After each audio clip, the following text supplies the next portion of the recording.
Welcome to the Four Brewers Podcast. My name is John Holzer, and as always, I'm joined by Jason Harris and Tim Mather. And once again, we're kind of extending our Halloween-themed episodes with one that's actually dedicated to Halloween itself. We're not doing pumpkin beers.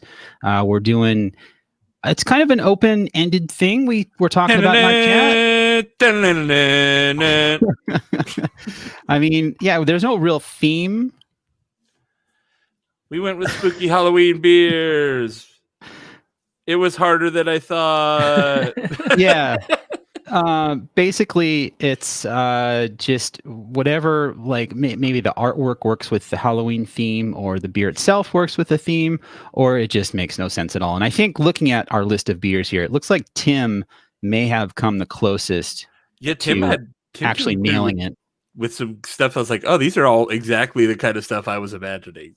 Yeah, the beers I picked them up today at La Bodega, and I picked up a Pilsner, a sour, which I don't drink sours all that much anymore, but this one had creepy eyes on the can by Almanac, so I picked it up. That one looks sweet. From Fall, that called We Could Be Heroes, so it's David Bowie theme person at La Bodega. She gave me this thing when I was checking out. It's a bucket. It's a Fireball party bucket, right? Huh. So she got a case box, like a cardboard box to put my beers in, and then she picked this up. She's like, "Here, I'm giving this to some special customers too." And I looked at it and I'm like, "What am I going to do with a party bucket of Fireball cinnamon whiskey?" And I didn't open it, so I came home and Yvonne's like, "What is that?" And I go, "Kim gave it to me. It's a Halloween gift in case we're having a party, I guess." Because we're not having a party. So I was going to actually mail it to my parents because they like Fireball. But then I opened it up and it's not Fireball at all. It had a can of Modern Times Nitro coffee in there, which is pretty dope. And it had a Belching Beaver koozie, a Bottle Logic glass. Ooh, nice. Dope. I actually have that glass. Belching Beaver sticker. This cool bag from Stone Brewing. It's like basically a tote like you'd get for grocery shopping, but it stuffs into this little bag, which is fun. And then some candy. That's awesome. That's nice. Just like a little care package for little Halloween package. Your favorite deputies. Yeah, so I totally didn't expect it. I mean, I would be grateful to get Fireball as well. I don't drink a lot of spirits, but like I said, I would have sent it to my parents and they'd be stoked because they love Fireball. So Kim at La Bodega, thank you very much for that Halloween gift. Nothing like going somewhere all the time and then actually having them be like, hey, you come here all the time. And I was wearing a mask. So I've gone there before. Like I go to La Bodega all the time and I've seen her and I don't say hi to her because I'm afraid she won't recognize me. She knows if I saw her in public wearing a mask, I know it's her. Like I know what she looks like. And I'm pretty sure she knows what I look like, but it's still awkward because half of my face is covered up. So she saw me behind the counter and she said hello. And, I said, how you doing, Kim? And so she totally recognized me and gave me the Halloween bucket, which I thought was cool. I love that sort of a feeling when you frequent somewhere enough that you kind of like get a rapport with the people who own or work there. Not necessarily for anything free, but just the idea of like, oh, hey, how's it going? Good to see you again, sort of a thing. Yeah, La Bodega with me goes back to New Brew Thursday. A lot of times we'd get like a little discount just for going there and giving them a little plug on the show, and it was appreciated. It was it was better than nothing. But yeah, she's really cool. She knows a lot about beer, and I love La Bodega. It's one of my favorite liquor stores to go to in Riverside, if not my favorite, like in the Southern California area. The official beer store for Brewers, La Bodega. For all your beer needs in the Inland Empire, try La Bodega. Anyway, so yeah, this week we're drinking some some Halloween themed beers. I'm gonna start with mine. I'm starting off with a beer from Mason Ale Works that I think they collaborated with Horus Aged Ales on. The picture that you're seeing in the chat does not show the Horus logo, but on the other side of the can, it does show the Horus logo. This is Ronaldi's Pilsner. It's an Italian-style Pilsner. This has nothing to do with Halloween.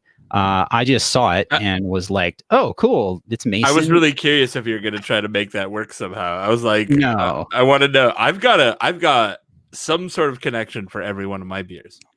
This doesn't have a connection, really. I saw the Horus logo on it, and I don't think I've ever bought a beer from Horus or that Horus has collabed on, so I figured, why not? You know, I could do an Italiano thing and be all, no, that would be bad. Yeah, let's. You have to drink it like this. Yeah.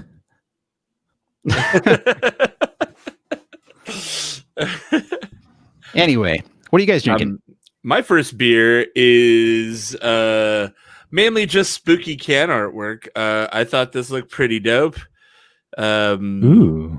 It is a Megadeth themed can of Saison 13 from Unibrow. Nice.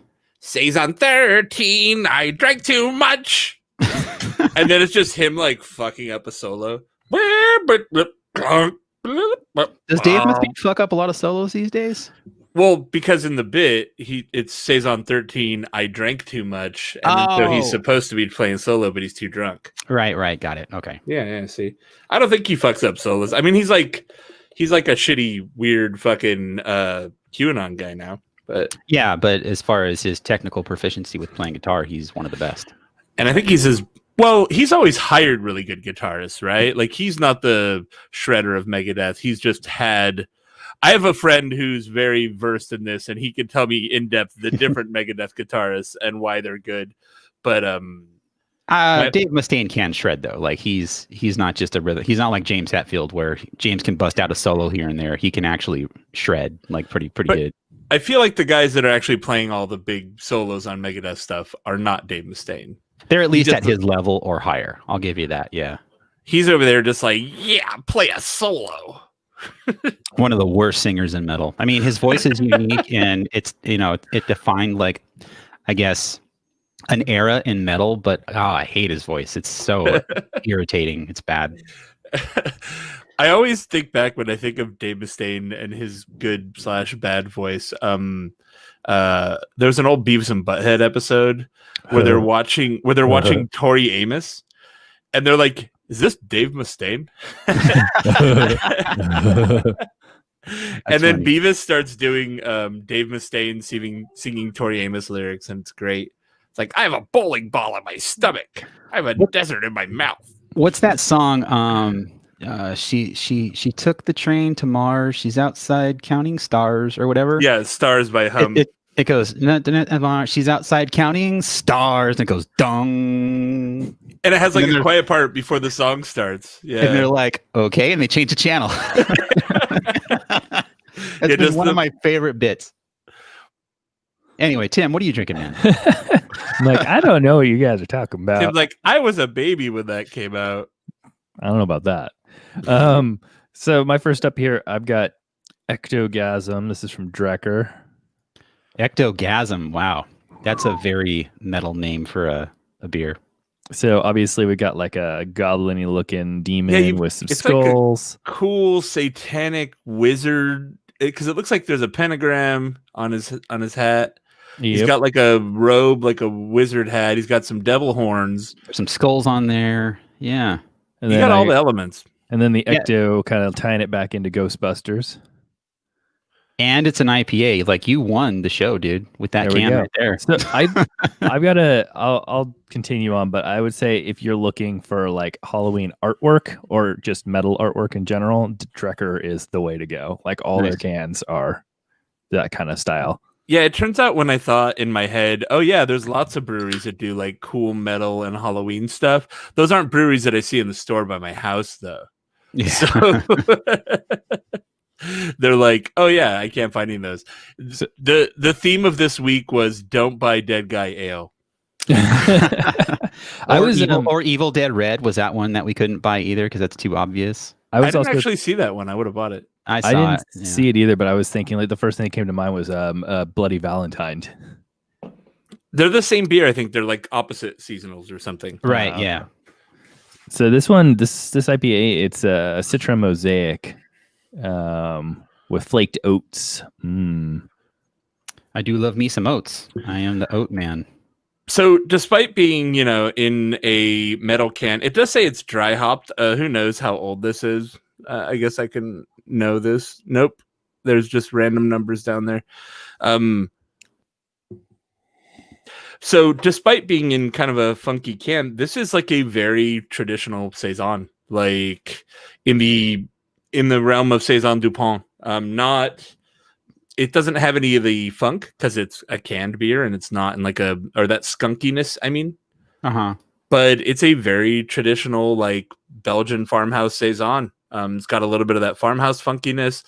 I don't think it's 3711. It doesn't have that basic taste. There's a little bit more ester to it. There's a little bit of spice in it. I would say there's probably coriander. If you were drinking a 3711 Saison, it would be super dry because that yeast just does not stop fermenting sugars, even in the can. Like it's a beast. And I feel like Unibrow has their like own house strain or something. They're not just fucking cranking off the White Lab stuff. Yeah, I would think so too. Yeah. They mention it says malt, fruit, and spices, but they don't say what. Which is funny to me. You'd think that would matter if you're trying to like hype up a beer. What fruit's in it? Like, right? I don't know. They're Unibrow, man. They're just like, look, Dave Mustaine likes it, so you should too. Does Dave Mustaine even drink anymore? I don't think he does. He's been sober for a long time. That's the key to everybody with a beer endorsement. Yeah. None of them Metallica came out with a whiskey and the beer with Stone, and James Hetfield was like 30 miles away at all of the press for it because he's just like there was like 2 photos with James and he's holding the beer awkwardly, like smiling, like, here's the beer. I have a problem with alcohol. So yeah, this beer from Mason Ale Works in Horace, it's pretty good. I don't know quite the criteria for Italian style Pilsner, but this has more of a bitter edge to it, a very malty, bready nose. It's more, has a lot more body than I would, it's got a little bit of a residual sugar sweetness body thing happening. It's very good though. It reminds me almost of like, not IPL status, but like hoppy lager kind of thing. That's what I'm getting from this. It's really tasty though. It's really good. What it has to do with Halloween? Nothing. It's just a good Pilsner. So the Citra really jumps off the nose on this IPA from Draper. It's super good on that smell. The aroma is real nice. And as far as the mouthfeel, the oats, excuse me, the oats give it a really nice, smooth sort of texture. It's kind of velvety. It's really reminding me of the only thing I can really think to compare to is Brewery West's sort of like their flaked oat sort of IPAs. Okay. Yeah. It's in that same sort of like color realm and the texture. Okay, yeah. And then it's very mild. Like the bitterness is not really super strong. And it's really tasty. It goes down really nice. Did you pick this up? Like, is this a Tavor can or like a Sunset Beer? I think they're Tavor, right? No, I actually found all my things at High-Low Liquor in Culver City. Is this a new liquor store we're talking about here? No, well, I mean, it's like new to the show. I mean, I've gotten a couple of things from there in the past, but they have an online system, and I was like, they're really close, so I was just like, let's see everything. Hey, they happen to have everything I need. That's super convenient because like you got some good pickups from an LA spot. I didn't know Draper had stuff out here. I've only ever seen them on Tavor. Yeah, same here, and that was really cool. Like they always have a surprising array. So if you're in like West LA, Culver City, there are a few great places. So I don't want to necessarily say this is the only place to go, but High-Low Liquor in Culver is really cool. They not only have a really good beer selection, they have a great wine and spirits and snack selection too. So it's a cool spot. And also Long Beach, there's one there too. Shout out, done. Yeah, going back to La Bodega, I always talk about their beer selection, but they started off as like a wine shop. The beer thing was kind of something that evolved over time, but it's the same deal. Like if you want wine or spirits, they're the place to go to. They've got everything, and it's a pretty classy spot too. Like it's not, it sound like I've been to the La Bodega in Riverside. I don't know if they're affiliated, but in San Bernardino, they're not. My understanding is. Did I say San Bernardino or Riverside just now? You said Riverside, which is I meant San Bernardino. Yeah. Yeah. Don't go to the San Bernardino one. Yeah, it's weird. My friend lives by that one, and I went in there one time, and I grabbed one. It was 95 degrees in there.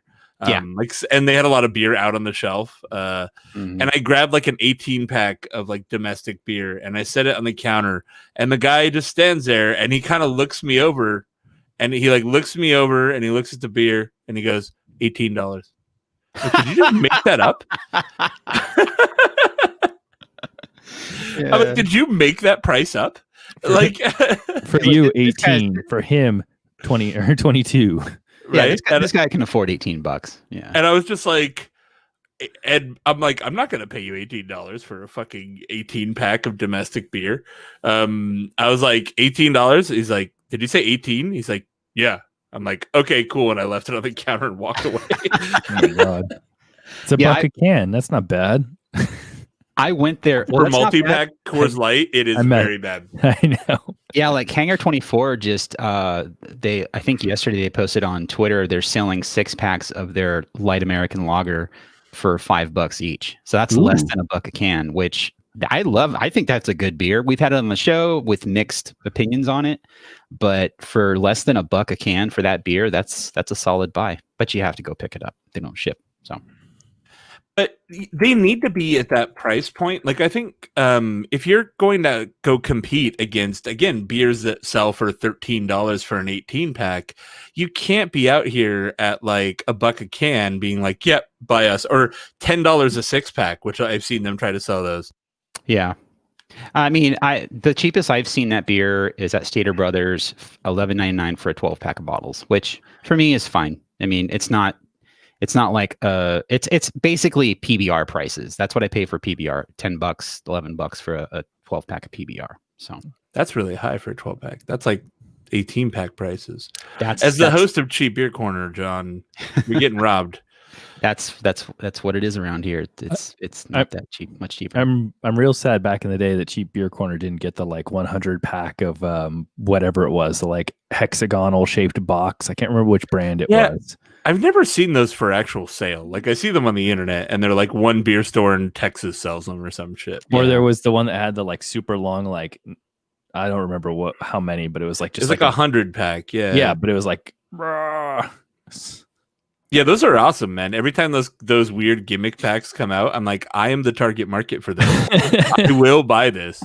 Just give me the option. But I don't know. I feel like they think Californians are too fancy or stuck up for buying 100 fucking natural ices. Actually, if it's Natural Light, which I think did one of them, I wouldn't buy that. I wouldn't buy that. There's a few beers that I just won't drink, and Natural Light and Bud Light are in that zone. They have a weird flavor that just fucks with my palate, and I can't do it. I'm really glad to hear you have standards. Yeah, you know. I mean, in Cheap Beer Corner, I would say probably 40% of those beers we never want to drink again. Mm-hmm. And then some of them... That's the point, right? Yeah. Some of them we get surprised. Some of them you're like, this is going to be terrible, and it's just meh. What was those that are the worst. The one in the plastic bottle. Started with an R. Man.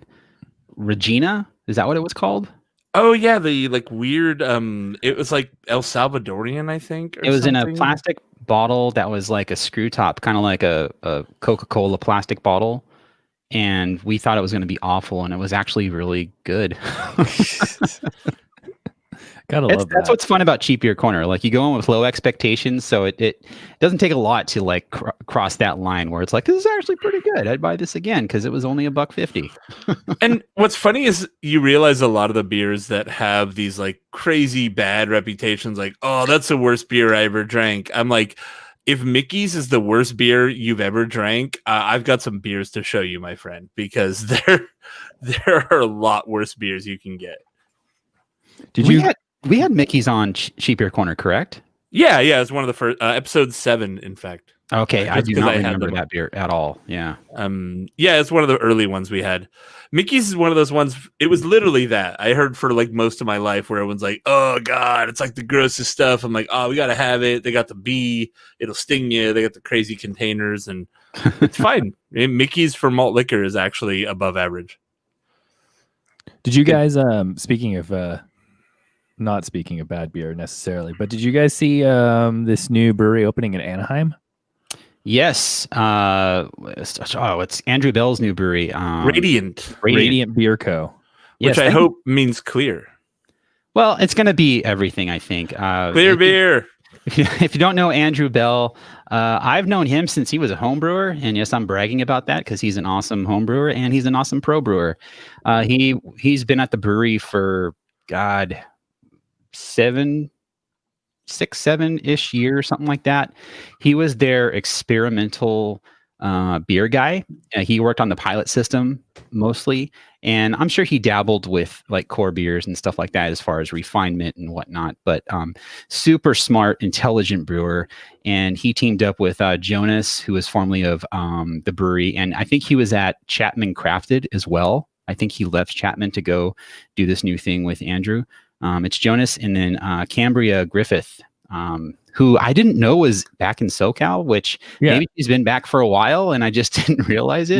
Last I knew, she was working for Figueroa Mountain. Right. Yeah. But I thought she had moved to be closer to Fig Mountain, but I could be wrong. But I mean, Fig Mountain's here in SoCal. That's what I'm saying. Like, okay. That's how I could be wrong. Maybe she was like a local rep in Orange County or LA or something like that. I thought she was their media person, but yeah, I think she was up in Ventura County where their main area is. Okay, so for me, that's her moving away. Yeah, okay, fine. She's not in Orange County. Seems like, that's back home. Yeah, exactly. I'm like, if it's not another state, it's not technically moving away to me. Yeah, no. If you go to the Central Coast, it's like I'll see you once a year. Yeah, but I think they got the old town park spot that I think I read that from Greg Nagel actually. Yeah, it was in the Full Pine article too. And that town park brewery, that was they spared no expense. That was like full on big, huge, like they want to package beer and like put it out there as far as I know. So that's a good get for those three. I'm looking forward to their beers. And according to the Full Pint, they're going to start off with West Coast and Hazy IPAs, refreshing lagers, and imperial stouts with special ingredients. Well, maybe not start off with, but that's what they're kind of going for. I think you're going to see everything from them. Honestly. Oh yeah, it said West Coast first, and that's what makes me feel good. Not the hazy first. They're prioritizing the West Coast IPA. Anyway, moving on. I moved on to another beer from local brewery Wicks. This is their Autumn Spice, and I had a sip of it, and it's what I expected. But they're saying this is made with cinnamon, nutmeg, vanilla, and blackstrap molasses and ginger. But they're promoting the fact that it's more of a spiced amber ale than a pumpkin beer. Which is nice to see, but everything I can tell so far, it's got that pumpkin beer flavor minus the pumpkin. You get like the spices and stuff, a nice rich mouthfeel, big body, but it's a seasonal. It's that time of year, and that's what the beer tastes like. Jason, what are you drinking? This beer is a Halloween themed beer in two ways. One, Lost Coast Hazy IPA. With a skeleton on it. Ooh, spooky as part of their skeletons. Graveyard series. And two, it's probably the ghost of a good beer because it was on the shelf at Total Wine. So this is probably that's it's funny. Got no date. It's probably a year old. It's just haunting us. So, Tim, what do you got? I've got another one from Drecker here coming up. This is peach and black currant brains. Again, another solid winner for the theme double of the fruit show. smoothie sour. So they've got this whole brains setup. I think I've had the blackberry, or maybe it was the raspberry. But hold on, let's see if we can do this without spilling everywhere. Oh shit. That is very hazy raspberry red, I'd say. Raw. That's kind of a cool like blood. Like it looks like if you put a brain in a blender. Oh god, that's brain smoothie. So this one's it's sour. They say it's fruited sour on tap, but it is basically described as it's their brains loaded up with peach, black currant, more black currant, lactose, sea salt, and vanilla beans. So this should be interesting. Cool. So Jason, is that beer a ghost of its former self? You know, it's actually not bad. It's surprisingly bitter. So there's a decent amount of bitterness to this beer, which I didn't expect from either Lost Coast or a Hazy IPA. Lost Coast in general, they're kind of an old school brewery up in the very, very northern coast of California. Yeah, we don't have them on the show too often. What's the beer you like from them the most? Great White. I sneak Great White into the show like once a year. So, and don't they make like a hoppier version of that? Like Sharkinator? I think, yeah, it's got like a robot shark on it. Okay, yeah. Yeah, Lost Coast was when I was working in Catalina, God, 4 years ago. That was one of the only good craft breweries I could get my hands on there that was actually fresh. And then Stone was the other one, but that was hit or miss. So I think Lost Coast is fine. They're one of those breweries that just seems to just exist. I think they're still independent, right? I don't know. But they're just ubiquitous. They're kind of everywhere, and I never buy their beer. So starting off, Old Rasputin was I think we've said this before, but like when I was starting off in beer, Old Rasputin was like the fancy, dark. Of note, that is North Coast, not Lost Coast. Oh shit! Which, right, while they are in similar areas of California, they are not in the same. God damn it. North Coast is in Fort Bragg, and you would think that's actually close by because how big could California be? But it's another 3 or 4 hours, or I think it's like 3 hours past Fort Bragg to go to Eureka, which is where Lost Coast is. Okay, my bad. You've got North Coast, Left Coast, and Lost Coast. Yes. So, and that's just on the West Coast. So. All right, I retract. I can see you making that mistake. Yeah, because for a split second, I was like, does Lost Coast make Old Rasputin? And then Jason, when he said it was not Lost Coast, well, like, when you're right. When you were talking, I was thinking about Scrimshaw. So I think that's where I got my wires crossed. North Coast, yeah. Dude, I'll never forget I'm pretty sure it was at that Beer Advocate Fest at like the High Rise. No, downtown LA. It wasn't there. It was another show that we went to where I found a guy who was the local North Coast rep, and I told him they needed to make Rootin' Tootin' Old Rasputin. And he wasn't. He was just like, yeah, okay. Cool. Rootin' Tootin' Old Rasputin. It's still a missed opportunity, dude. With blueberry and raspberry syrup in it, like it would be fucking great. Okay.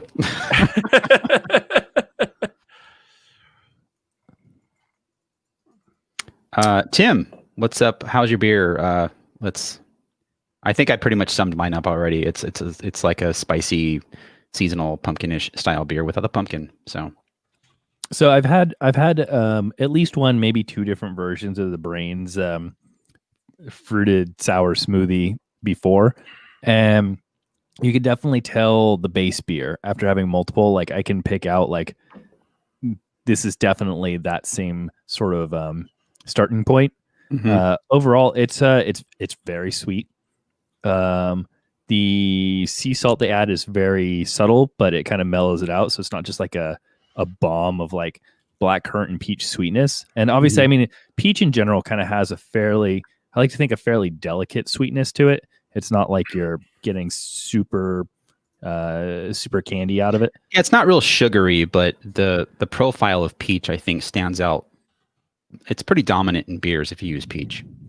True, and mix that with black currant. I mean, black currant has a very sort of strong, sort of sweet, earthy thing going on. Overall, it's actually really. I'd say this is probably the best of the Brains that I've had. It's the least offensive in terms of overly sweet fruit. Right. Just out of context, I think this is the best of the brains that I've had. Was a really fun statement to hear. That is a very Halloween statement. I haven't had any better brains than this. I mean, overall, I was trying to make a bad brains joke, but I couldn't piece it together. A bad brains joke. Build your own joke, guys. I mean, I'd say overall, like Draper, I don't know that I've ever even had an IPA from them before. So having this the Ectogasm IPA is really awesome, because the majority of things that I've had from them are either like this brains, or I think they also do something called the series called Chonk, which is like their milkshake sort of sour line. And so I've only really had that stuff, and I feel like they take it slightly to the extreme. It's like it's good, but not a full pour drinkable, let alone a 4-pack or yeah, whatever. exactly. Yeah. But overall, I'd say like the brains have always been good. And I've had, full can before, and it's been really good. But by the end, depending on which one it is, it's like a little overly sweet and kind of like thick because they're the smoothie style. But I really like this one, so this is good. Me describing getting good grades in high school. The brains have always been good. Yeah, just looking at these pours on Untapped of the brains, peach, and black currant, that looks like easily like a 500 calorie glass, like pint of beer. It's just so thick and rich. Like that's a meal in a can right there. I'm sure it's delicious, but you've got to run 4 miles to burn off that 1 can of beer. So I busted out with a Sky Kraken. I don't know. It seems spooky. Look, it's flying through the sky. If I saw a Kraken flying through the sky, I'd be pretty spooked out. Yeah. Look, it's heading right for your dirigible. Don't make promises that 2020 will keep. It's not over yet. The Sky Krakens are coming, man. Well, luckily I don't have a dirigible, so I'll be safe. The fat cat billionaires flying in their dirigibles high above us pours.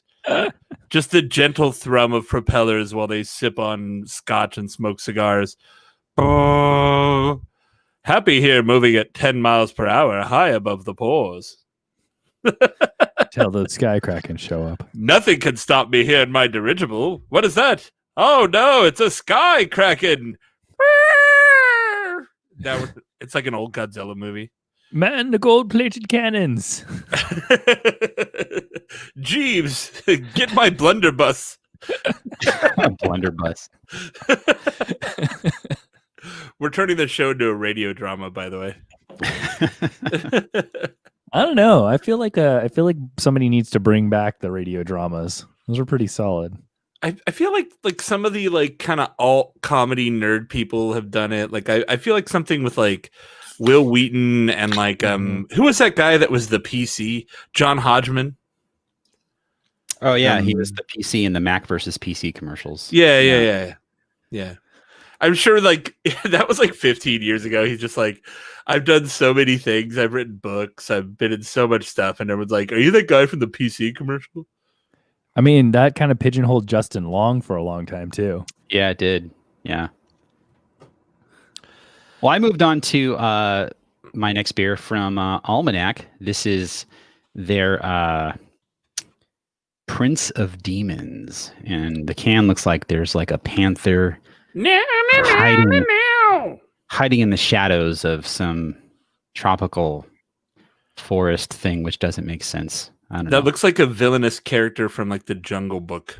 Yeah, exactly. Yeah, hiding in the shadows. This is a sour ale. It's a dark sour ale aged in oak barrels with raspberries. So raspberries just got me. I don't know. Raspberries. Very raspy. I don't have any lights on in my studio because I'm trying to like build this creepy motif, like with all the red and stuff. It's if you're working. watching the stream, so this looks dark. I have no light to hold it up to. It looks pretty dark though. Smelling it, oh yeah, this smells like an Almanac sour. Like you get that big acidic nose on there. A little bit of a raspberry character on the nose, but I think the dark sour malts really are what are dominant on the nose on this. It's exactly what I expected. The Sky Kraken is actually pretty surprisingly decent. It's actually surprisingly fresh. It's a September 20th can. So it's a hazy pale ale. It's a really good one. It's made with Citra, Mosaic, and Strata, which are probably three of the best hops. And Fremont makes some of the best hoppy beer on the West Coast. So, and that's a lot because I will argue to the death that California brewers are doing it better than most. But Fremont out of Seattle, killing it. Yeah, you can't really go wrong with anything that Fremont has down here. I think I've seen 3 or 4 different hoppy offerings from them, and they've all been pretty solid. I'm not going to say they blow my doors off. They're just like a reliable IPA or a hoppy beer to pick up. Like if you're like, this doesn't seem this, I don't know, Fremont. All right, I'll take this. This is going to be a solid like winner. Fremont's dependable. You can depend on Fremont. They're a really solid brewery. Like in my opinion, I think there's a ton of Northwest breweries making really good hoppy beer, and they don't seem to be super interested in getting like national distro, or maybe they are super interested in the distros not happening for them. But whenever I've been up there, the hoppy beer is fucking fantastic. So yeah, that was one of the places I wanted to hit up, but I don't think we ended up making it to when we were in Seattle a couple of times. Yeah, I mean, so they're in the Ballard area of Seattle, which, if you know the city, is kind of like the brewery district. There's a dozen breweries over there. Fremont, Rubens, who we've had on the show, who I've had some world-class beer from Rubens, and we've had some hits on the show and some real misses, which sucks. But they're really good. There's a bunch of breweries up there. Cool spot. So Tim, what are you moving on to? I was just about to get there. All right. I've moved on to something called Life Adjacent. Adjacent? Adjacent. Oh, okay. Or Life is Adjacent. So the can you're holding up, it's like this cool sort of like pink. Oh my god, I'm blanking on the pattern, the Scottish pattern. Oh, like a plaid thing? Yeah, there we go. Sorry, it's like a pink hued plaid pattern. Okay. It's got like silhouettes of what looks like bald men holding hands in like a kind of reminds me of like a it reminds me of mad scientist. Yeah, like a mad scientist computer screen or something. Again, that's kind of creepy looking. Yeah, plus life adjacent. I mean, you don't want to be life adjacent. I don't mind being life of Jason. Yeah, exactly. Like he's got a pretty cool life. Life Adjacent is the title of my autobiography. Nice. This is it's from Urban Roots up in Sacramento. It's a bourbon barrel aged Scotch ale at 10.5%, and it's according to what I read, it's their first canned barrel aged beer. It was I think 17 months in emptied Buffalo Trace barrels. Oh, sweet. Also, Urban Roots rules. Yeah. It pours it's got a very dark sort of caramely. If you see it in the light, which you can't see from here, it kind of has sort of that like brownish caramel hue, but it's very dark. It looks like it's got like a kind of an off-white caramel head, nothing too dark. Yeah. I tend to judge stouts by their heads, which sounds weird coming out of my mouth, but like the darker the head on the stout means they just used darker malts like in excess, and that doesn't mean it's going to make the beer taste more acrid or bitter. They're just using like those dark malts for coloring, and so when the head gets like that dark brown color, to me, I've said this before on the show many times, like dark brown foamy head on stouts that are barrel aged just looks so much more appealing. It's like okay, I expect richness. I expect a lot of flavor on this. Caramel head sounds like an old-timey insult that they would have used in the 1930s. Like, get out here, you caramel head. Get off my dirigible, caramel head. That's right. You fucking caramel head. Oh, man. Being a Scotch ale, it is heavily on the sweet side. And I mean, add to it the fact that it's been barrel aged in bourbon barrels. Like, it's got that really nice sort of like caramel tone sweetness with an alcohol sort of motif cutting through it. which is kind of that like bourbon barrel piece to it. Nice. It's pretty heavy. So this is only a 12-ounce can, so that is very good. So what I just said about stouts and their heads, just erase that from your memory, because I didn't hear that this was a Scotch ale. Yeah. Hey, it's still good info. I agree with everything you said. I missed the Scotch ale part, heard 12% and thought like barrel aged stout. So yeah, it pours with a pretty Scotch. nice little Scotch ale. That's more in line with that looks like a Scotch ale. Yeah. So everything I just said, like, you can bank it about, keep that in your memory for stouts, but for Scotch ales, that does not apply. Everything I just said. So sorry about that. What applies to the New Belgium Higher Plain IPA? Ooh. It is a spooky skeleton voodoo ranger man. You could have gone with any you could have just gone with a flight of voodoo rangers. I feel like you're calling this one in. You're phoning this one in, Jason. No, John, I tried. I just didn't have good options. I was like, man, I really thought I'd have a lot better ones. This is what I got. I was like, oh, that one's kind of a skull. I was like, God damn it, that's stone again.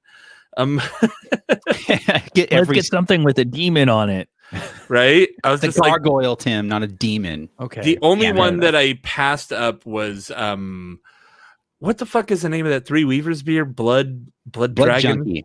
Blood Junkie. There you go. That's a solid one. That looked metal as fuck, but it's only in a 6-pack, and I wasn't sure how old it was, and I didn't want to buy 6. It's a blood orange IPA, I believe. And we've had it on the show. I remember we had it in Bombers on the show back in the Dizzy. But yeah, it's a great beer. The same went for the Evil Dead Red. Not that I would not want to buy a 6-pack of it, but I already had like 2 4-packs of other beers that weren't singles. So I was just like, well, I mean, it's a year-round beer, and not that it doesn't deserve attention, but I'm not going to buy another 6-pack of beer. So shout out to Evil Dead Red. So let's see. Hold on. Where's Evil Dead Red from? Alesmith. Yeah. Oh, okay. I was like, I know the name. I can't remember who made it. Super good beer. And I think, if I remember right, didn't Jamil's first, like his early homebrew books have a homebrew recipe for that beer? I feel like Jamil Zainish. Right. Yeah, Jamil Zainichev. Is that right? Jamil Zainichev, yeah. Of Heretic. Yeah. I remember some of his early homebrew recipes. One of the big ones was he had a good clone of Evil Dead Red. That sounds like Jamil, yeah. And that was one of the big draws at the time, which was probably a decade ago. Yeah, it was actually a decade ago. So yeah. This is any good. This dark sour, just kind of wrap up this beer that I'm drinking from Almanac. I poured half the can and I'm almost finished with my pour. It's surprisingly drinkable. I think Almanac has over the years dialed in their acidity, and it's just enough for there to be some bite, some dryness, some fruit flavors. But I think what's working well with this beer are the dark malts. I tend to prefer dark sours over anything else, because I think when you just get like a blonde sour that's super acidic, it's very one note and kind of taxing on your palate. There's nothing really there to taste because it's all acid. And having those dark malts interacting with the acidic notes on the beer makes it very drinkable and very delicious. It's not taxing at all. It's actually pretty refreshing. And I think, I don't know the ABV, 7.3%. It does not drink like 7.3. This is very well done. This is a good beer. That's good to hear, because I would say like the acid notes are definitely, I think, the turnoff for a lot of people. So to hear that they're kind of balanced out is cool. Is it? No, I was trying to. I know you have your spooky red going on over there. What's the color range on that? Is it more of like a dark, or does it have more red hue? I'm trying to figure it out because it looks very. You don't have to change your lights. I'm just curious. All right, I have my lights on. Now I look all weird on the chat. It's very dark brown, I'd say. You kind of, if you turned on your blue as well, you'd kind of have like a 3D thing going on. Yeah, I'm gonna turn the lights back off because it looks really weird. But yeah, it's a very dark, muddy brown, I'd say. It's not really, it's not transparent. It's kind of hazy, but it's barrel aged. You're gonna pick up some of that from the barrel. It looks like a mud brown. It doesn't Okay. look very nice, but it tastes great. That's all that matters, really. So my next beer is. I see that you moved on real fast from that voodoo. Which Didn't beer? even talk about it. From the what? Yeah, what happened to that Voodoo Ranger or whatever the fuck it's a ghost. Oh, okay. What do we have next?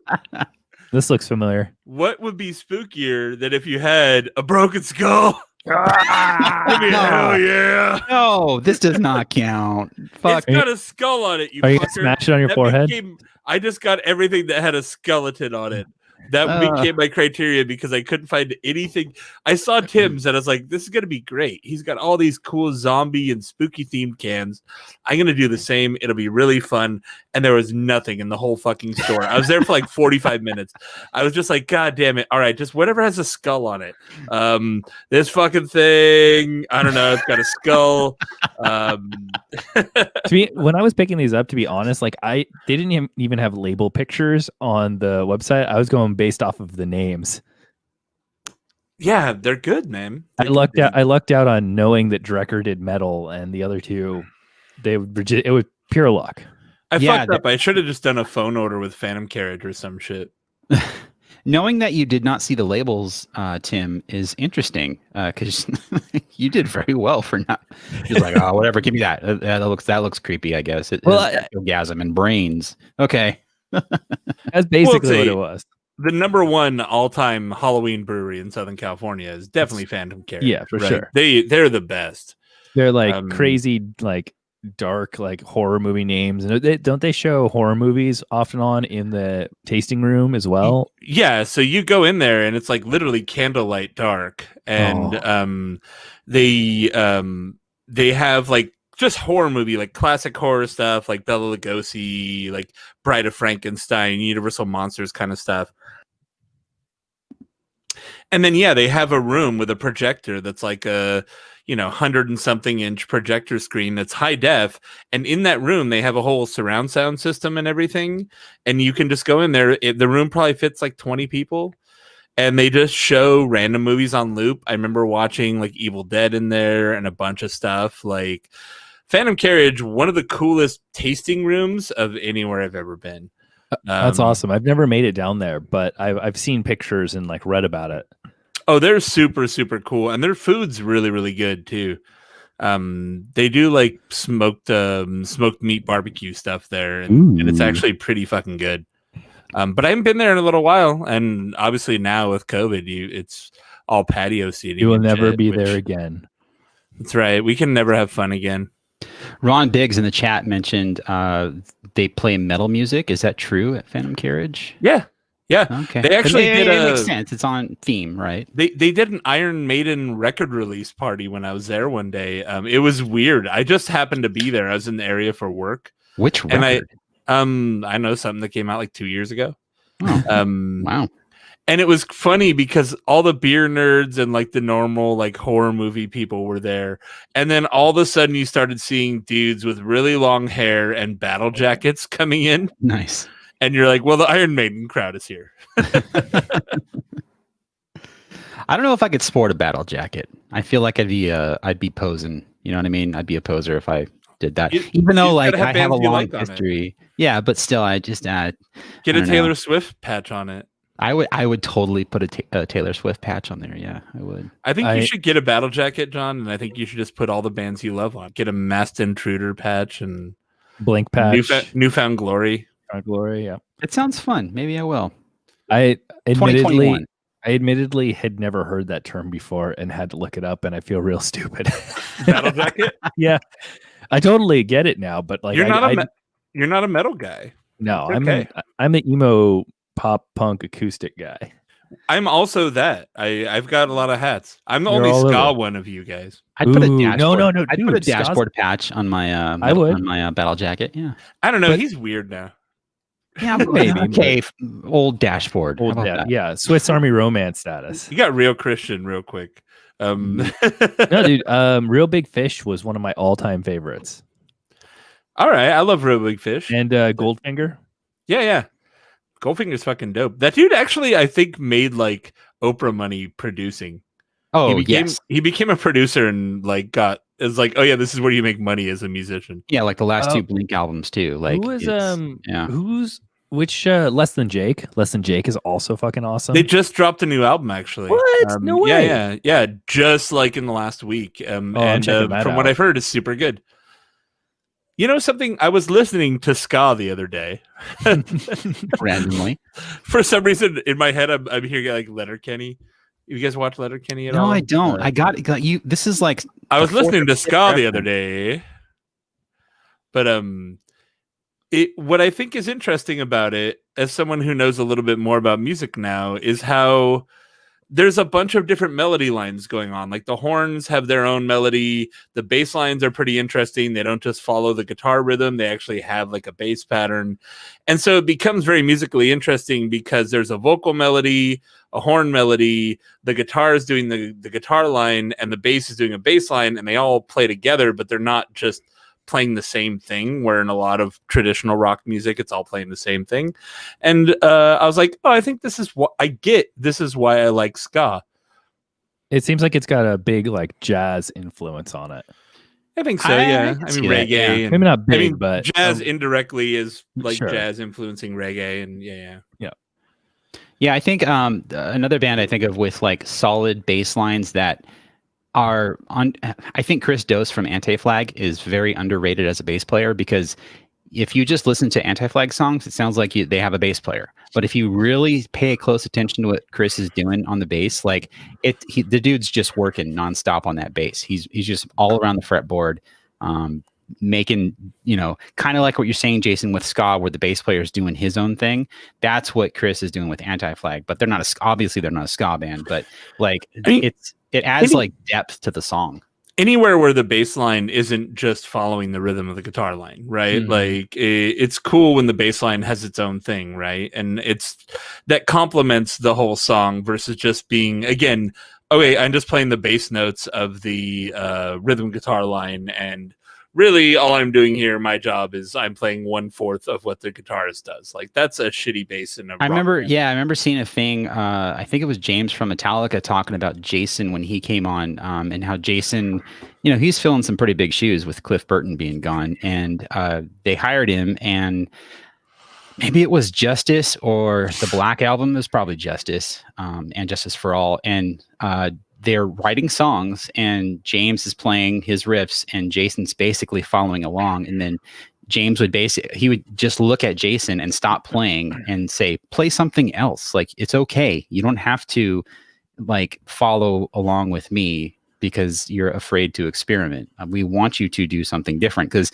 if you listen to the songs with Cliff Burton, he's the same way. He's like Chris, where it's like his bass stuff is all over the place, but it's complementary to the music and it fits in well with the drums too. Like that's the whole point of a bass, is to be that bottom end for the drums. And I remember doing that in my band too, where not that I did that, but like I would have people stop playing so I could stop hearing what they're doing, but I still know the chords and the melody in my head. And I just try to come up with something on the fly. It's really hard to do that. Actually, it's not easy. It sounds, when you listen to a complete song, it sounds like, oh, of course that works. But to write that stuff, it's not easy unless you're like super, super talented and like you know a lot about music. I don't know a lot about theory or anything like that. I play by ear and that's it. So, and there's your four musicians, three musicians. No, Four Brewers Music Minute.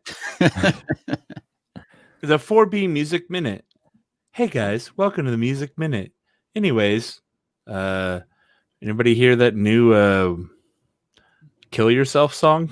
The new Bring Me the Horizon? That's pretty good. Oh yeah. Anyway, I gotta check that out. Yeah. So I moved on to my last beer. I opened a beer from Fall Brewing Company. This beer is called We Could Be Heroes. This is a hazy IPA. And I'm looking on the can here if there's anything special about this beer. Doesn't say anything special. Hazy IPA, 6.8% alcohol by volume. That Ziggy Stardust can is the best. Yes. This is what attracted me. Like, this is what caught my eye with this beer, was that David Bowie Ziggy Stardust lightning bolt on there. It looks so clean with that white background. I love Very that. fresh.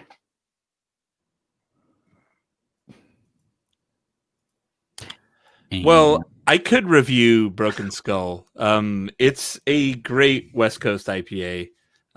We've had it on the show 100 times. And I'm not putting them on blast, but is there any kind of diacetyl character on there? Fuck no. No. That's Dude, okay. they had So that problem when they that's very first started canning, like a little bit.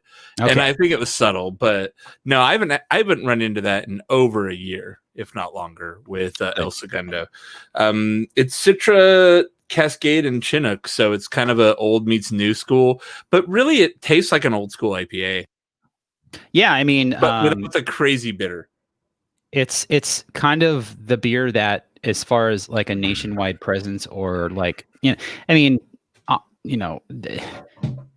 it's a beer that they made for a wrestler whose name is escaping me, Austin. Stone Cold Steve Austin. Yeah. Y'all want to hear? You want to hear Stone Cold say what? You do what? You do that voice way too well. You know what's funny? I never even watch wrestling. I'm just doing the Stone Cold ET video impression. Yeah, but it's so on. It's so on point. That's my secret. I listen to people do impressions and then I do their impression. I'm like, oh, okay, they nailed down the elements of it. And then I just do that. And that's how I do impressions. It's my secret. You all know it now. Edit out of the show, John. Edit it. But yeah, dude stops by the brewery and on a regular basis and drinks this beer. And the last, I think, maybe it was a week ago, I saw a photo of Steve Austin and the singer of the Misfits hanging out, drinking a beer at El Segundo. Not Glenn Danzig, the new guy. I don't know the new guy's name, but yeah. It was, what's funny? Cool. I just listened to a podcast about the history of the Dead Kennedys. We're just going back to music talk. Fuck it. Yeah, the last podcast on the left guys have the main guy, Marcus, who's like the smart one that does all the research. He has a music show about all punk bands, and he just finished his Dead Kennedys series. And I learned a lot about Dead Kennedys that I didn't know. I've always kind of overlooked them as a band, and it's pretty cool. And also weird history of them in the 70s dealing with like Dianne Feinstein and Jerry Brown. I'm like, who are weirdly still political figures today in California, like 40 years later. Oh yeah. Like dude ran for mayor against Dianne Feinstein in San Francisco. Really? Yeah. Dianne Feinstein, her husband was a real estate developer that was trying to like buy out old properties and basically push people out and like gentrify the area. Right. So San Francisco practice. Yeah, well, standard now. This is the 70s when it was like really kicking off. They were feeling it out back then. Yeah. And she basically, as mayor, was like, yep, open reign. Let's fucking do this. Let's nice this place up. And yeah, Jello Biafra actually ran for mayor against her and shit. It was pretty fun. I've never really been a big Dead Kennedys fan, but it made me want to go back and check their stuff out. The funniest thing is that the song California Uber Alles, like California's a fucking fascist Nazi state, was written about Jerry Brown. Yeah. Sounds about right. right. And apparently they had an anecdote about how years later Jello and Jerry Brown were both at like some environmental fundraiser together. And like a mutual friend was like, Jello, this is Jerry. I showed him your song. And Jello Biafra's like, oh my God. Yeah, because I think was it Jerry Brown that ran against Meg Whitman when he got elected as governor of California? Yeah, Meg Whitman of popular streaming service Quibi. The CEO of Quibi, Meg Whitman. That was when she was CEO of HP. She also was at HP when they failed, yes. And yeah, she was at Quibi when they failed. She's the failed governor of California. And she's going to get an even better job next because that's how it works when you're fucking executive. You just fail up. Well, she's not the failed governor of California. The failed she failed at being the governor because she didn't. Okay, I see what you're saying. Yeah, but I'm just saying, like all these years later, it's like Jerry Brown was the person. He was like the progressive vote that was good for California against Meg Whitman. Where when Jello Biafra was singing about him, it was like, fuck this guy. And I'm sure modern times he would, of course, support Jerry Brown over Meg Whitman. It's just that's how politics are like that. Like politicians 10. I remember watching. There's a movie called To Live and Die in L.A. It's like an old crime movie from like 1981 or something. And there's a part where they're in like a shootout in the LA River, and there's graffiti on the concrete, and it just says "Fuck Jerry Brown" in spray paint. And I'm like, that's really funny. Seeing this movie from 40 years ago, right? And at the time, that was the current governor of California. I was like, how fucking weird that this dude was governor twice, 40 years apart. It's like what we're going through now with Biden being the Democratic candidate. Stuff he did 30, 40 years ago that I blatantly disagree with, and he has even said I made a mistake on these things, and now it's like this is who we're voting for, and it's all about evolution and people that are surrounding you, pushing you in a direction. And we're not going to get much more into the political talk. Yeah, we're super for politicals. Just to put a bow on it, I'm supposed to edit this show tonight, so please vote. We have like 3 days. Please vote. Okay, I have a really funny vote anecdote. So you know how every time you log into social media, just try and get his last beer in. No. Every time you log into social media, it's like, hey, did you vote? And vote, register to vote. Well, I'm like, okay, I get it. Yeah, vote. So we went to the Huntington Gardens in Pasadena, and there's like a bamboo forest, and we're sitting in the bamboo forest, and in one of the bamboo stalks. So we're just walking around, and like people graffitied all over in the bamboo stalks. And on one of the bamboo stalks, we just look, and somebody carved with a knife, "Vote." And we took a selfie in there, and we didn't realize it was in the photo. But if you look in the selfie and you're like, enhance, over our shoulder, carved into the bamboo, subliminal message on our, here's us, it's Jason's birthday, we're at a bamboo forest. It just says "vote" carved into the bamboo. And I'm just like, this message is everywhere. I gotta open my toilet and it's gonna say "vote" and poops in the fucking unfleshed shits in the toilet will say "vote." Pee stains, vote. Hashtag with a hashtag. Jason's gonna go out on the sidewalk now. So my last beer, Halloween is a lot of things. It's a spooky holiday. It's a fun holiday. But Halloween is nothing if not a celebration. This I call foul on this beer. This is not the right place. This is inappropriate. This is Jason telling me that it's celebration time and I got to go pick some up. It's a celebration. Celebration isn't even a Thanksgiving beer. It's a goddamn Christmas beer, and you're 2 months early, Jason. There's nobody ever in the world. A month early. Are you saying this is Christmas creep? Is that what you're calling this right now? You are performing Christmas creep, yes. Everyone is. What? You are Home Depot with the 50-foot skeleton known as Celebration. And I denounce you now. It's a celebration, bitches. Tim, what are you drinking? So my last one up here, I honestly, it doesn't really fall too much into the Halloween theme. I just thought the bottle looked cool. So this is Draper's Drom. I'm going to guess this is a Mad Men reference because this is a Manhattan-inspired bourbon barrel-aged dark ale spiced to perfection from our friends at Beechwood. Beechwood Brewing. Yes, sir. Laundry.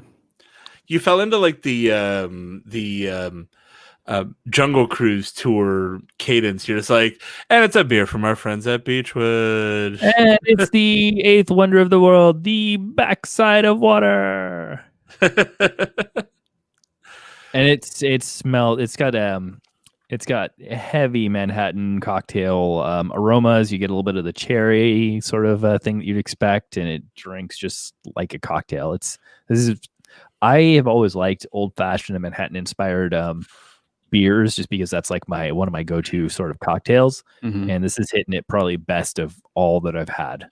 Really, that's a high praise because I love an old fashioned. I love a Manhattan. And this is really good. It's got the alcohol tinge on the back. Like after you drink it, it's got that actual like sort of liquor alcohol burn, which is really cool. Like I've had old Manhattan from that's Firestone, I think, and that one was really damn close. Granted, this one I feel like is just like more on point. John, are you a big fan of the Manhattan or the old-fashioned cocktail? I haven't had enough to say yes or no.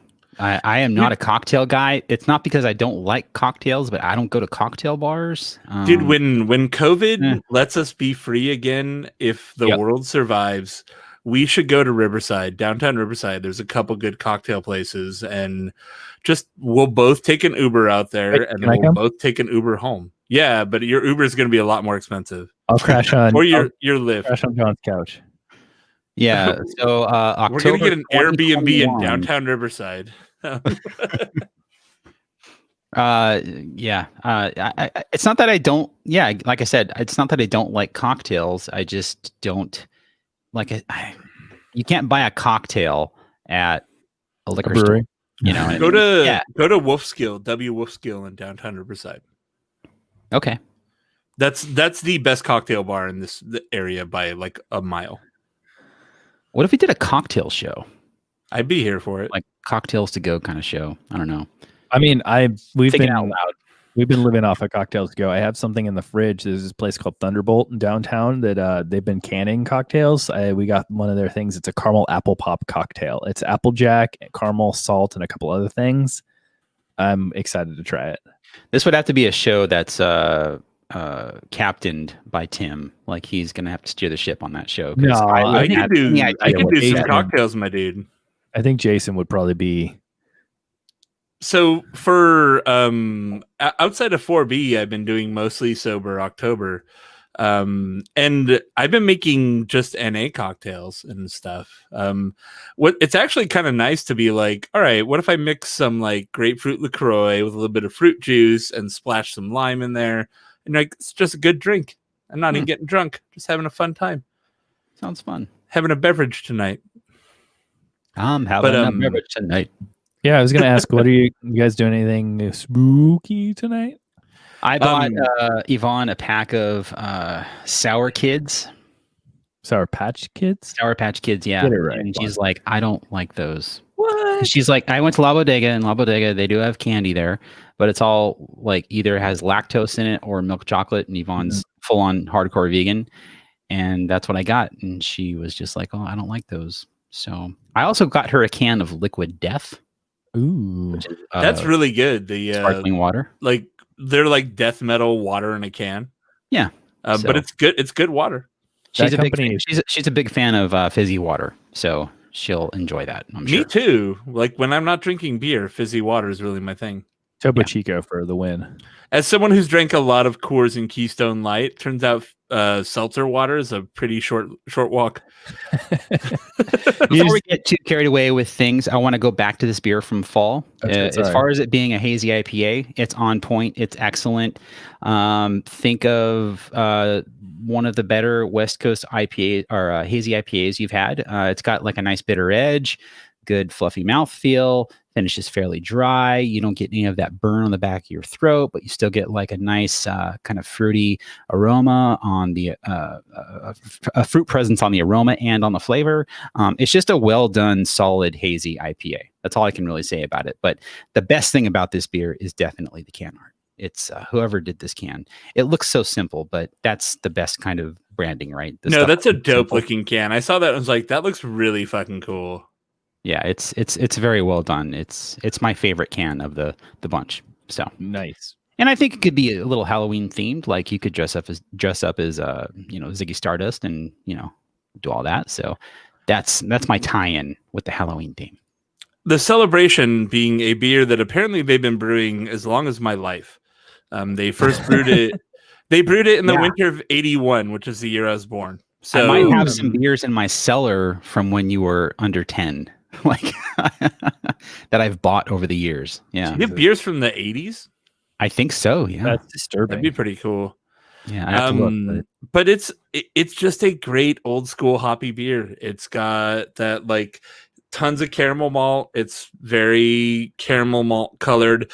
Remember when this was like the color of an IPA? Yeah. It was. Yeah, it's just a very blast from the past cool beer. It's the color on that beer is very on brand for Sierra Nevada, and definitely one of the beers especially when it starts getting cold in Southern California, meaning 40, 30 degrees maybe. What? It's 85 today. Below it's back up. Here? Yeah, I mean at nighttime. like when it gets that low. Sometimes we get close to freezing. If you go to the high desert, maybe even the low desert, you'll hit freezing and you can see some snow, but if it rains. But cold weather beer, that's what I think of with Celebration. And it's like a hoppy malty beer. It in your head, it's like it doesn't compute. It doesn't make sense, but it does, because that's when it comes out. And it's an excellent beer. So on the list of things, I'll give you a pass, Jason. I said you were wrong for doing this, but now you're getting me in the spirit for the holidays. And okay, fine, you can go. On the list of your like seasonal beers that I look out for, Celebration is probably top of the charts, followed by Merry Christmas, Happy New Year from Anchor. Oh God, I love that's a great one. Yeah, I've got I bought over the past couple of years. I picked up a Magnum. Yep. Because they're like $20. Dude, I can dome a fucking Magnum of that beer. No problem. I haven't had them. So I have like 2 or 3 years worth of those. And I'm like, I don't know what I'm gonna do with these. I'll tell you this. I have a Magnum up in my cellar for sure, at least one. It's not really a beer worth cellaring because they use fresher ingredients that are meant to be enjoyed fresh. You can, and not that you shouldn't cellar it, because it's, you're taking a gamble, but yeah, that beer, it's so good. That's the one beer I look forward to every year, and it changes every year. They shake up the recipe, and it's so good. It makes me feel good. Like I feel tingly inside when I drink that beer, because it's like holidays, and yeah, it's a great beer. I don't want to end it on talking about Christmas. Merry Christmas, Happy New Year. So we have I don't know if it matters. I can tangent and say we have a tradition that unfortunately was disrupted by COVID of every year I'm going to forget what the theater in Hollywood from Disney is called. Is it a way to outro the El show? Capitan? Yeah. Okay. I don't know if it's probably not a good outro. I don't know. I was going to say we normally every year we go to the El Capitan to see Nightmare Before Christmas. They do like a 4D sort of celebration where they show the movie and then do things in the theater. And unfortunately, because of COVID, obviously that's closed. But we're going to Santa Anita to the racetrack to watch Nightmare Before Christmas tonight at a drive-in. Ooh, fun! Oh, wow. I'm gonna watch Club Quarantine DJ on Twitch, but they have a Darude playing tonight. Darude? Yeah, Darude who did Sandstorm. Oh, no way. I am lost on this. Yvonne presented possibly watching Nightmare on Elm Street, which she is like super afraid of Freddy Krueger. And that sounds like a really good idea. Yeah. Well, if she sees an image of Freddy, she freaks out. She's like, "Why is that on the screen?" Like, and maybe it's, I don't know. Maybe if she gets too scared, she'll cuddle in and we close. did a Nightmare on Elm Street. We did a Nightmare on Elm Street Friday the 13th double feature with Aiden the other night with the kiddo. So we watched Friday the 13th part 4. Yeah, 4. 4 is the best one. It's got Corey Feldman and Crispin Glover in it. Okay. I'm gonna write that down. It's a pretty good one, I would say, overall. Everyone before 4 doesn't have Jason with the mask, which you would expect he's in all of them, but he doesn't appear until the middle of 3. Anyways, I got a lot of Jason facts for you guys. So yeah, because Jason wasn't like the what would that be called? The antagonist? No, in part 1, villain? He was like the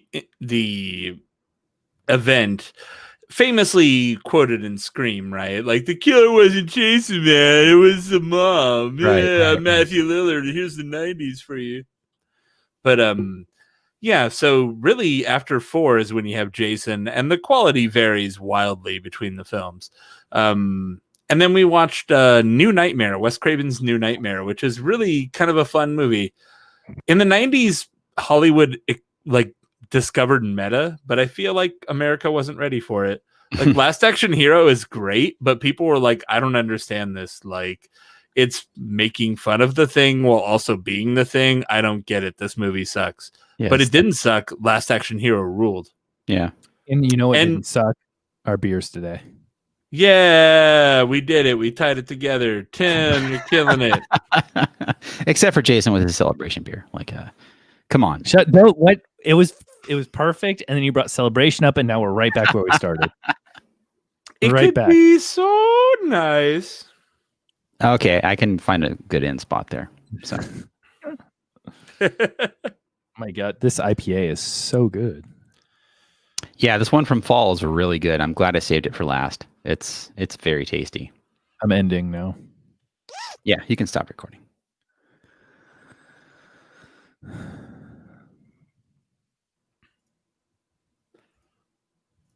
I kind of like being in the dark recording this show. It feels moody. Oh, guys, we didn't even. I don't know if you guys saw the news, and we definitely didn't talk about it. But What's that? Sean Connery died. Yeah, that sucks. He was 90. I mean, I'm surprised he was still alive, partially, but also at the same time, I was very sad. Dog. I know that's it's like 90% of what I remember is Celebrity Jeopardy. We meet again, Trebek. Also, you're the man now dog.com. Yeah, exactly. You're the man now, dog. I don't think that website's around anymore. It's back. Oh, it is? God. Yeah. Okay. Yeah, Did it go away for a while then? It did. It did. Oh, okay. And then in the last 3 months, YTMD links started popping up again. And You're the Man Now Dog is back. Unrelated note, Something Awful has been saved. Wait, Something Awful still a thing? Oh, yeah, it's still been around. But their founder, Rich Lotax Kianka, is a increasingly problematic person. And so he's had multiple credible accusations of beating the shit out of his significant other. Oh, no. And like he's followed the same, like, oh, she's crazy, she was off her meds playbook, and it kind of worked the last time. But like this time, people were like, listen, it's the first time we believe you. This time, this is some bullshit. It's just a pattern. And so they sold it to a guy who was like an active member of the site. And so now they're doing a fundraiser right now. And whoever raises the most money gets to ban Lotax from the site. So their problematic founder, who they're buying the site from, whoever does a fundraiser for the new owners now that he's no longer part of it, gets to ban him permanently from the site. Okay. Fun way to move on. In the Twitch stream, Lemonade 2020 said, loving the thematic background pixel frame art. Yeah, I love this fucking thing. Dude, I've been watching the D-Day stream. In fact, I'm going to watch it tonight. That's like literally what I'm doing tonight. And he had one of these. And everyone's like, it's nope. Fucking, it's rough. Yeah, perfect. Go ahead. Oh, that's Jason. Yeah. And he's had one of these for a minute. And he finally showed the box of what it is. And I was like, this thing is fucking great. They've got a million little pixel art GIFs that you can play. You can make little playlists and shit. It is so fucking cool. I love this little stupid thing. It's also a Bluetooth speaker. It sounds like shit for music, but it has cool little pixel art, so you can't be super mad at it. Yeah, I kind of want to get some now. I don't know. I'll send you the link. It's really cool. I don't know how I can incorporate it into my my background, but because my background's my closet with. Just glue it to a mix tile. Yeah. And then also shout out to Rock City and Bebop, who subscribed at tier 1 again. Yeah, and they're going on a 9-month streak. So thank you so much. That's dope. Thank you. Any other questions in the? Let's see. Kyle in the chat was late. I had a bunch of beers to finish now. Just pound them. Hell no. Oh, hell yeah. I was this. If y'all in the chat want to see Tim pound all the rest of his spooky beers, give me a hell yeah. Hell no. This was like whatever the 4 Brewers equivalent of Wake and Bake is, because I got up like 45 minutes before the show. Dude, I could tell. I was gonna say something. Wait, what? I was like, My alarm was set Tim for looks like 11. when Yvonne wakes up. Like your hair was all disheveled and Shut up. I'm serious. I got dressed like 5 minutes before. I'm like, oh fuck, I got to eat something before I do this. Yvonne and I have been up since 6:30, and Yvonne's going through this like 1 year intensive course at UCR to be a teacher. She's getting another master's degree and a credential or something, and it's this super hardcore thing. And she has to deal with teaching online, which makes it very, very, very hard. Yeah, I feel really bad for her. Because under normal circumstances, this would be cool. She go to a school, she has to sub for a certain amount of time. And now it's just her whole life is in her office. For a certain amount of time too, or is it just one-sided like that? What I didn't hear you. That just, you know what? you're making a really bad joke there. Yeah, don't. It's not worth repeating. Okay. The whole COVID schedule is really like fucked by. I'm like, oh, 4 a.m. I guess I should go to bed now. Yeah, like I said, like I usually get up to go to work at 6, and then I'll run for 45 minutes, an hour or so, and then I have to be at work by 8. But I work at UCR, so it's like 20 minutes away, 30 minutes with traffic. And every day she's like getting up earlier and earlier and earlier to prep for all this stuff. And I know Papa John will be really angry at me, but we went out for an actual table service meal last night. I don't like it, Tim. I don't like it. I mean, it was a place that we trust, so we put a lot of thought into it. But they had some really solid cocktails. It was really good. It was really nice to be brought a cocktail in an actual glass. I'm not gonna shame you, Tim, because I trust you, but also I went out, you guys. I went out to a place. Yeah, really.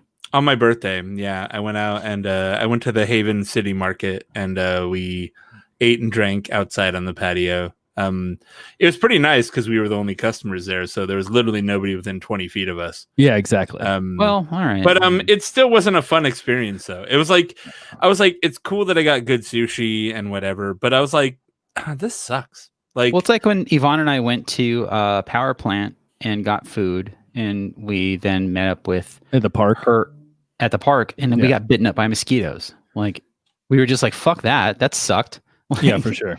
We literally I had 20 mosquito bites. It was fucked up. The omakase sushi place that we did, which is Shokunin in Rancho Cucamonga, super fucking good. Anybody listening, if you're anywhere nearby, the only decent omakase place I found anywhere in the Inland Empire, Shokunin in Rancho Cucamonga. But they were talking about, yeah, they're doing their whole thing outside now, and apparently if you get the afternoon thing, flies are a problem. Oh yeah, no, we tried to go to a place. I'm not going to name names or anything, but we tried to go to a patio of one place, and we ended up like barely eating our food because the flies were so bad. But where we went last night, and I'll do this for sure because I feel like businesses need a shout out. If you're in like LA, All Day Baby is a place we've been going to pick up food pretty regularly, just from their like pickup window. But they decided to do this cool sort of like pop-up thing in a parking lot across the street called Hell of a Time, which is the best name ever. So they've got it's a limited menu, but it's like upper scale sort of food and cocktails. And so we got a reservation, hung out there, and it was really nice. So if you don't want to go eat outside and be in that situation, I would say definitely support All Day Baby because they could use it and they are fantastic. That sounds dope as hell. On that note, John disappeared. John's gone. Mods are asleep. Pull your titty out.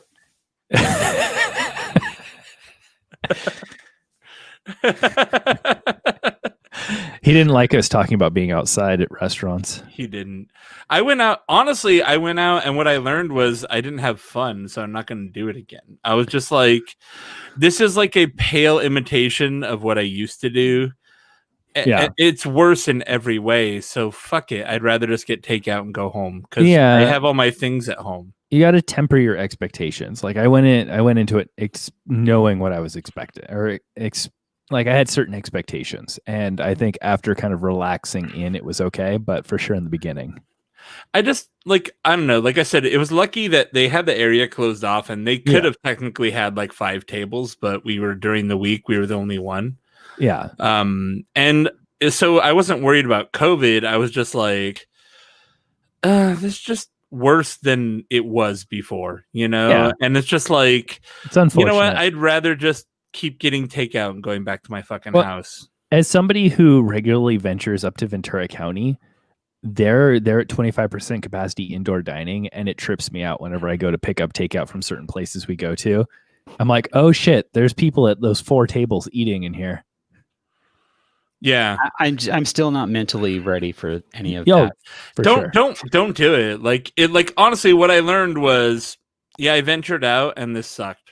So like, fuck it. Like I'm not gonna go spend a bunch of money to be out if it's shitty. Mm-hmm. There's a music video from Tegan and Sarah for a song on their latest album. I think the song is called "I'm Not the Only One," and the first half of the video is like people coming in, sitting on a chair like in a studio, and a photographer takes a photo of them, but then they compare it to a photo of themselves from high school. And the second half of the video is them with all those same people. It's like 20 people, but they're all in a room, and it looks like Smells Like Teen Spirit from Nirvana, like the lighting and everything in like when they're performing. And I got really sad. I was running watching that. And that's a really good song. Like, it's not like a sad song. It's an uplifting song. But I saw that and like, I got really choked up. I had to stop running because I couldn't breathe. It was really bizarre. But I'm just like, I'm not a big crowd person. Like I tend to want to avoid crowds because I have like a little bit of social anxiety, but I still like being around people. Seeing that, it was just so depressing because stuff that's happening right now, as far as our numbers go, it's just a third wave coming. And I was just like, this is not going to be like, I thought about like a picture came up on my iPhone from when we were hanging out with, I think Sean and Jessica McNew at Ritual. And I remember that day and I got sad seeing that because like I hung out there for like 6 hours with them and it was normal times. And oh man, I feel the emotions coming up right now. It just sucks. I'm not going to cry, but I'm just, it really sucks. Like seeing stuff, knowing that we're not out of the woods at all. Nope. We're adapting, I guess. And whether or not that's a good or a bad thing, I don't know. But 2022 is going to be our year. What's that? 2022 is going to be our year. That's sad but true. Like, even if Biden wins and like does some shit to fix things with this in 2021, it's going to take a long time. There's nothing that we had our chance, and it was I can't think of the word that I want, but it was just thrown. Our chance to stop things was thrown out. It's squandered. There we go. Yep. You're not going to lock people down. You're not. Then nobody's going to pay attention to it. Look at other countries that are trying to. Exactly. Like you had that one shot where it's like people were scared enough. Like, man, it sounds. California did well, and the spread was low enough, right? So it's like it is uncommon enough that if we lock down, we're done. And they're like, nah, fuck all that. What if we half-ass it? And it's like, here we are. So that's this is our life for the next fucking year. I'm happy to be in California at least, like to a degree. Yeah, but California even is kind of they reopened. Like we went hard early and then reopened too early. Yep. And then we're spiking up like everybody fucking else. So moral of the story, people, be safe, stay away, but also businesses try and support them as best you can without getting yourself in any weird place. And if our government had been functional instead of just being like, well, everyone's fucked and you're going to go bankrupt otherwise, the whole world wouldn't be like, we have to reopen or we'll die and starve. And we could have actually been past the fucking virus by now, but fuck them. Yeah. I got to go anyways because I got shit going on it too. So Jason's got a real life. That's right. I'm going to watch a DJ on Twitch with my friends. I have a show to edit that we just recorded because it's it's Halloween themed and it has to come out on Halloween. So Thank you. I'm gonna go chill until we go watch a movie. all right, good hanging out, guys. See you guys. Everyone in the live stream, we'll see you guys next week, and don't forget to vote and wear a mask and be safe, please. Thank you all. Bros.